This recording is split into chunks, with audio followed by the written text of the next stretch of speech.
Hello students, today we are going to discuss about exercise 4.1 chapter 4 quadratic equations। इससे पिछली video में मैंने आपको एक्सरसाइज 4.1 की इंट्रोडक्शन और साथ में क्वेश्चन नंबर 1 करवाया था। मैं उस वीडियो का लिंक इस वीडियो के डिस्क्रिप्शन में दे दूंगी, तो आप उस लिंक पर जाकर एक्सरसाइज 4.1 की इंट्रो और क्वेश्चन नंबर 1 देख सकते हो। तो अब हम स्टार्ट करते हैं question number 2। Represent the following situation in the form of quadratic equation. ये सिचुएशन आपको गिवन है और आप उसको रिप्रेजेंट करोगे किसमें? क्वाड्रेटिक इक्वेशन में।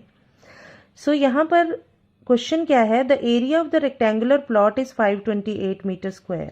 सो I have written here area is equal to 528 metre square. The length of the plot in metres is 1 more than twice its breadth. जो लेंथ है वो ब्रेथ की ट्वाइस करने पर उससे 1 मोर है।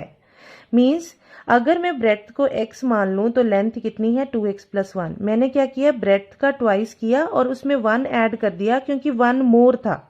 मोर के केस में हम एडिशन करेंगे, लेस के केस में हम माइनस करेंगे। तो यहाँ पर x और यहाँ पर 2x प्लस 1। अब उसने क्या बोला कि एरिया कितना है? 528 मीटर स्क्वायर। किसका एरिया? रेक्टेंगुलर प्लॉट का। तो रेक्टेंगल का एरिया क्या होता है? Length into breadth is equal to 528 metre square. So length is 2x plus 1 and breadth is x which is equal to 528 metre square. Multiply x into 2x, 2x square, x into 1 x और 528 shift करो इसको left hand side में, then minus 528 is equal to 0। So this is the quadratic equation. It is in the form of ax square plus bx plus c is equal to 0। Therefore it is a quadratic equation. तो हमने इस situation को represent किया quadratic equation की form में। Now question number 2, second part. The product of the two consecutive positive integers is 306. We need to find the integers. First of all, I want to tell you the meaning of consecutive. तो consecutive का मतलब है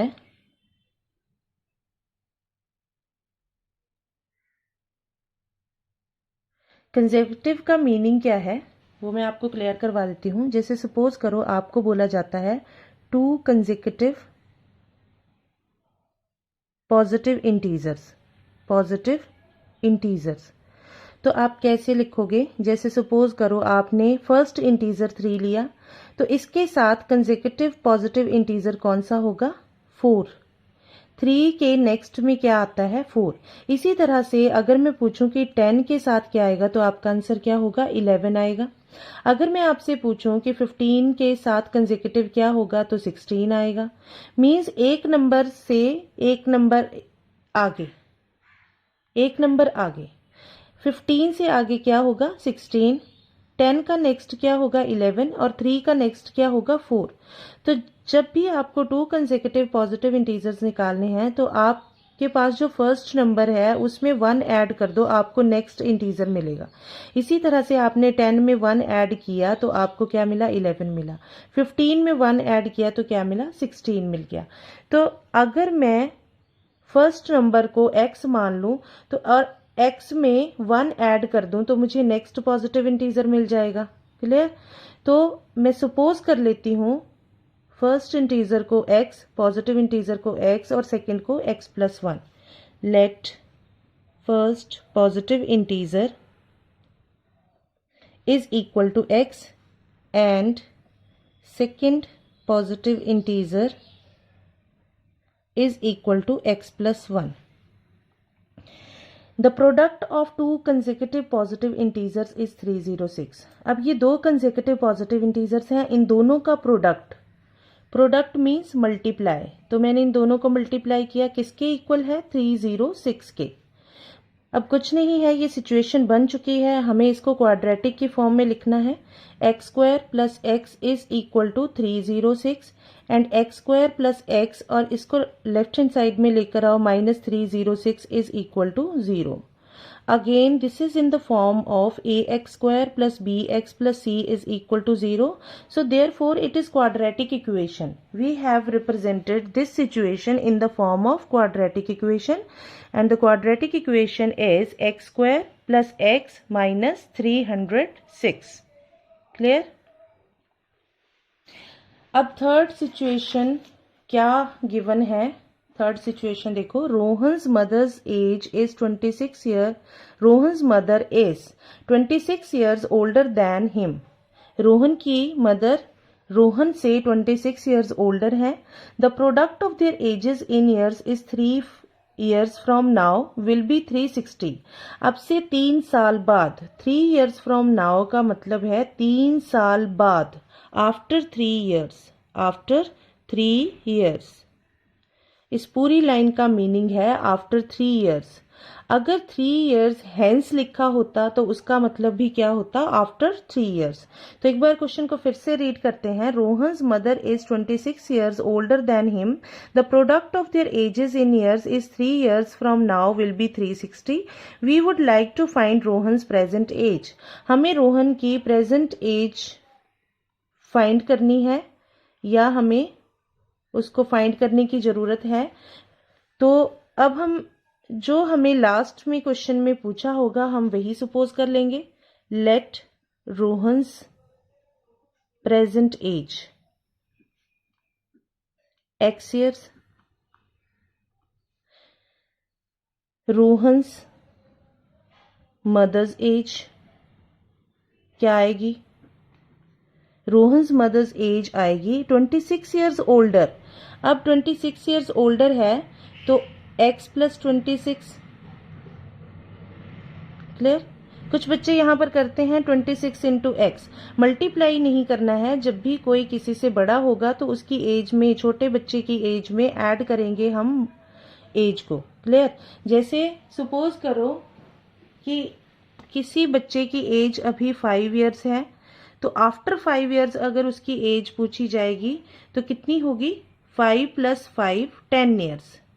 तो suppose करो मैं अगर present as को x मान लूं तो कैसे आएगा? x प्लस 5 आएगा। मीन्स आफ्टर 5 ईयर्स उसकी एज क्या होगी? x plus 5। और सपोज करो 2 ब्रदर हैं यहाँ पर, सोनू और मोनू। क्लियर?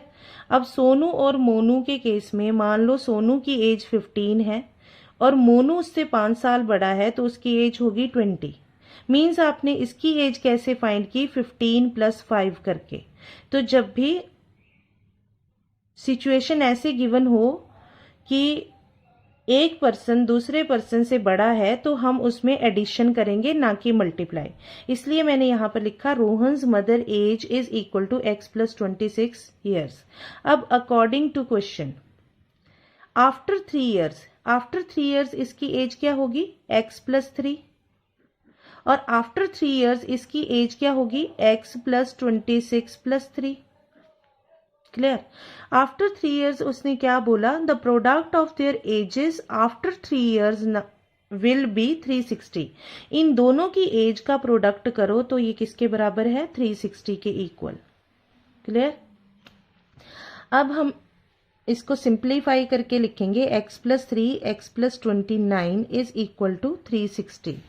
x के साथ मल्टीप्लाई करो x स्क्वायर प्लस 29x, 3 के साथ मल्टीप्लाई करो 3x प्लस 29 3 जा 87 is equal to 360। So x square plus 29 plus 3 is equal to 29x plus 3x। फिलहाल इसको ऐसे ही लिख लो। तो plus 87 minus 360 is equal to 0। अब x स्क्वायर प्लस इन दोनों को प्लस करो, कितना आएगा? 32x। अब इन दोनों को माइनस करो तो कितना आएगा? Minus 273 is equal to 0। तो ये सिचुएशन आ गई, फिर से क्वाड्रेटिक इक्वेशन बन गई। X square plus b x plus c की फॉर्म में हमने लिख लिया, a x square plus b x plus c की फॉर्म में हमने इसको लिख लिया। Question number 2, fourth part. A train travels a distance of 480 km at a uniform speed. If the speed had been 8 km per hour less, then it would have taken 3 hours more to cover the same distance. We need to find the speed of the train. So last line से हमें क्या मिला कि हमें speed of train find करनी है। तो हम सपोज कर लेंगे let the speed of the train, speed of train is equal to x kilometer per hour. A train travels a distance of 480 kilometer. Distance is also given, that is 480 kilometer. At a uniform speed, if the speed had been 8 kilometer per hour less. अब speed को हमने क्या किया, less कर दिया। तो सबसे पहले देखो बच्चे, ये A और B था, ये distance कितनी थी 480 किलोमीटर, speed कितनी थी x किलोमीटर पर आवर। अब डिस्टेंस में कोई चेंज नहीं आया। To cover the same distance, यहां पर लिखा है to cover the same distance, means distance आपकी 480 किलोमीटर ही है, लेकिन स्पीड को हमने 8 किलोमीटर पर आवर लेस किया, means x minus 8 kilometre per our. Clear. अब स्पीड को कम कर दिया तो इस कंडीशन में टाइम जो है वो ज़्यादा लगेगा, और यहाँ पर स्पीड इसके कंपैरिजन में ज़्यादा थी, इसलिए यहाँ पर टाइम कम लगेगा।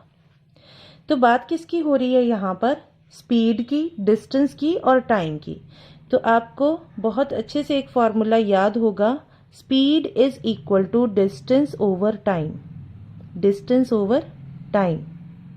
यहाँ से हमें टाइम का फॉर्मूला क्या मिलेगा, distance over speed, distance over speed.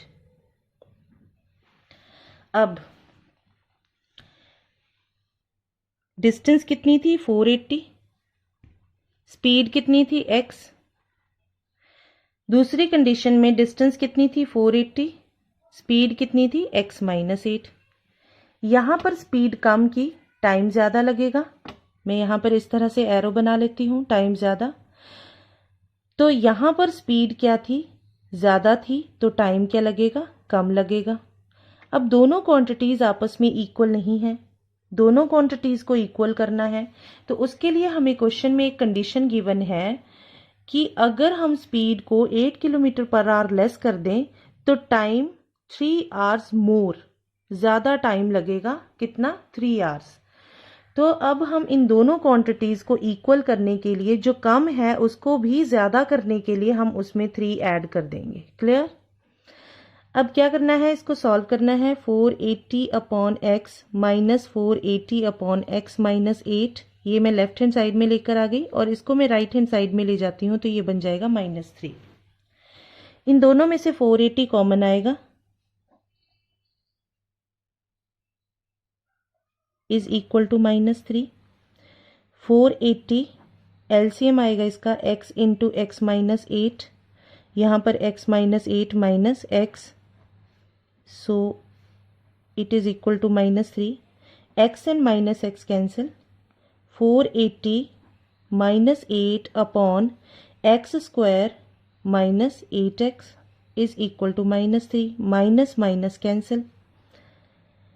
Now multiply by a, 8 0 0, 8 8 za 64, 6 carry, 8 4 za 32 plus 6 38, divided by x square minus 8x is equal to 3. Now cross multiply, we will get 3840 is equal to 3x square minus 24x. इसको arrange करो अब standard form में, तो 3x square minus 24x, ये right hand side में जाके -3840 is equal to 0। तो अब देखो इसमें हम 3 से पूरी इक्वेशन को डिवाइड कर सकते हैं या नहीं, चेक करो इसको। इसका एडिशन करो, 4 + 8 12, 12 + 3 15, 15 is a multiple of 3, therefore we will divide this whole equation by 3 because all terms are divided by 3, all terms are divisible by 3. So x square minus 8x minus 3 1 za 3, 3 2 za 6, 2 carry, 3 8 za 24 is equal to 0. So this is again in the form of ax square plus bx plus c which is quadratic equation. तो इस तरह से बच्चे हम situation को represent करेंगे quadratic की form में। अगर आपको ये सिचुएशन रिप्रेजेंट करने आ जाती है तो इसके आगे आप मेथड्स अप्लाई करके x की वैल्यू फाइंड कर सकते हैं। और वो मेथड्स कौन से हैं वो हम नेक्स्ट वीडियो में डिस्कस करेंगे। नेक्स्ट वीडियो में हम first method factorisation method discuss करेंगे। ये आप क्लास 9th में भी कर चुके हो, तो बहुत इजी होगी 4.2 आपके लिए। So till then, bye bye.